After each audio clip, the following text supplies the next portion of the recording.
All right, we're going to take a quick break from looking at homes and talk with Lee Sherman, our appliance expert from Hahn Appliance. How are you doing today, Lee? Good, Gentry. How are you? I'm doing well. All right, we know the holidays are coming up.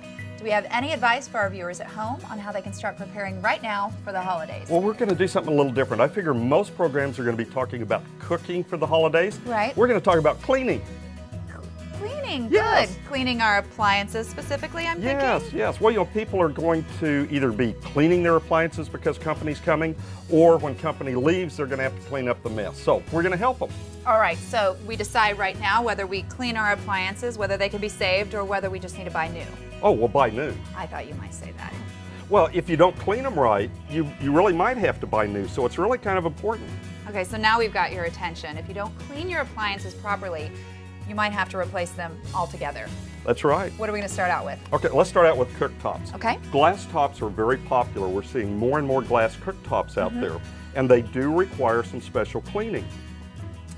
Don't clean with the things you used to clean your cooktops with, like the Comet scrubbers or SOS. That kills germs. Yeah, but it's going to kill the glass too. Oh. Think of this as you would think of your glass windows at home. Okay. Don't use anything to clean this that you wouldn't use on a glass window at home. Okay, so that's a good rule of thumb. If you wouldn't use it on your window, don't use it on your glass cooktop. You got it. Here's what you want to do.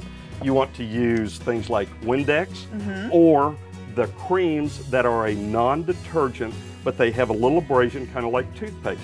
The problem with detergents, when you put detergent on the glass, just like on your windows, when the sun shines through, it streaks. Foggy. When the burner gets hot, it streaks.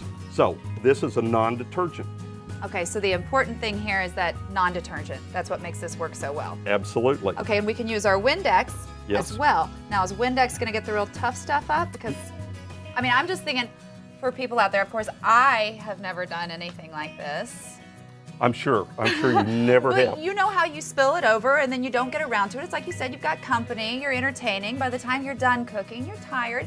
So if it sits there for a couple of days, It'll keep. No. Windex going to do the trick? No. We're going to have to use that. What's that? What are we This working is with a there? razor blade scraper.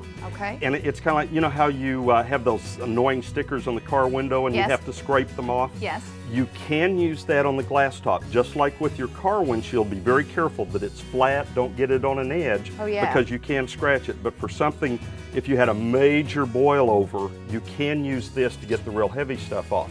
So there are some companies like Scotch-Brite that has made something that looks kind of like a sand scraper, okay? But this has a pad that goes on the bottom that has this non-detergent cleaner in it, and it just helps you get some leverage here, because this is glass and it's not going to stain. Okay, so that's good to know. If I've got a spot, if a spot is showing up on here, that means you can get it off. You can get it off. You may have to use some elbow With a grease, little perseverance, you can get it off. but it will come clean. It just works better if you keep up with it to begin with. All right, so first rule of thumb, clean it often, right? Let's try to stay on top of it. Like I said, I know it gets easy to leave it there for a couple of days or a couple of weeks. Try to stay on top of it. The other thing is, don't use anything on your glass cooktop that you wouldn't use on your windows. Anything like this is just going to streak you up, and it's going to be worse off probably than when you started. So these are your options here. No detergent, right? That's right. Okay, did I miss anything? Yep. Make sure you use paper towels. Ooh, you don't want good to to use know. sponges, because where are these usually? My in the sink. Yeah. And the sink's got soap in it. So Okay, soap is detergent bad. again. Paper towels, non-detergent. All right, there you go. So clean it often. And once again, if you wouldn't put it on your window, certainly don't put it on your glass cooktop. If you have any questions about cleaning your appliances, you can always call Hahn Appliance or stop by. Lee, thanks for being with us today. Absolutely, Gentry. All right, now back to more homes.